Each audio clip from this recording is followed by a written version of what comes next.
Hello guys, അവിടെ പുതിയൊരു video. അപ്പോൾ ഇന്നത്തെ നമ്മുടെ വീഡിയോ വെച്ചാൽ ഗൈസ്, കേരള ബ്ലാസ്റ്റേഴ്സ് മുൻ വിദേശ താരമായ ബെൽഫോർട്ട് കേരള ബ്ലാസ്റ്റേഴ്സിലെ ഇപ്പോഴത്തെ അവസ്ഥയെപ്പറ്റി ബെൽഫോർട്ട് പറയുന്നുണ്ട്. Bring back to Kerala Blasters, bring back to fight എന്നൊക്കെ പറയുന്നുണ്ട്. താരം 2016 കളിച്ചിട്ടുള്ളതാണ് കേരള ബ്ലാസ്റ്റേഴ്സിന് വേണ്ടി. ഞങ്ങൾ അന്ന് ഹൃദയം കൊണ്ടാണ് കളിച്ചത്, ഞങ്ങൾ ബാഡ്ജിന് വേണ്ടി ഫൈറ്റ് ചെയ്തെന്നൊക്കെ ഇപ്പം ബെൽഫോർട്ട് പറയുന്നുണ്ട്. പക്ഷേ ഇപ്പോഴത്തെ പ്ലേയേഴ്സിൽ അതൊന്നും കാണുന്നില്ല. നമ്മൾ ടീമിന് വേണ്ടി ഹാർഡ് വർക്ക് ചെയ്ത് കളിക്കണമെന്നൊക്കെയാണ് പറയുന്നത്. ബെൽഫോർട്ടൊക്കെ കളിച്ചുകൊണ്ടിരുന്നപ്പം നല്ല കെമിസ്ട്രി ഒക്കെ ഉണ്ടായിരുന്നു. താരം തന്നെ ഇപ്പം പറയുന്നുണ്ട്, ഞങ്ങളൊക്കെ നല്ല കെമിസ്ട്രി ഉണ്ടായിരുന്നു അങ്ങോട്ടും ഇങ്ങോട്ടും. പിന്നെ ഞങ്ങൾ ഫാൻസിന് വേണ്ടിയും കൂടാണ് കളിച്ചത്. ഇപ്പം അതൊന്നും കാണുന്നില്ല. Bring back to Kerala Blasters എന്നാണ് ഇപ്പം ബെൽഫോർട്ട് പറയുന്നത്.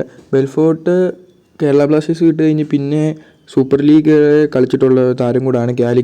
കാലിക്കറ്റിന് വേണ്ടി കപ്പടിച്ചു കൊടുത്ത ഒരു താരം കൂടാണ്. അപ്പം ബെൽഫോർട്ട് പറയുന്നത് bring back to Kerala Blasters, എന്തായാലും കേരള ബ്ലാസ്റ്റേഴ്സ് തിരിച്ചു വരണമെന്നാണ് ഇപ്പം ബെൽഫോർട്ട് പറയുന്നത്. അപ്പോൾ ഇതിനെക്കുറിച്ചുള്ള നിങ്ങളുടെ അഭിപ്രായം എന്തായാലും താരം കമൻറ്റ് ചെയ്യണേ. ഇപ്പം ബൈ ഗൈസ്.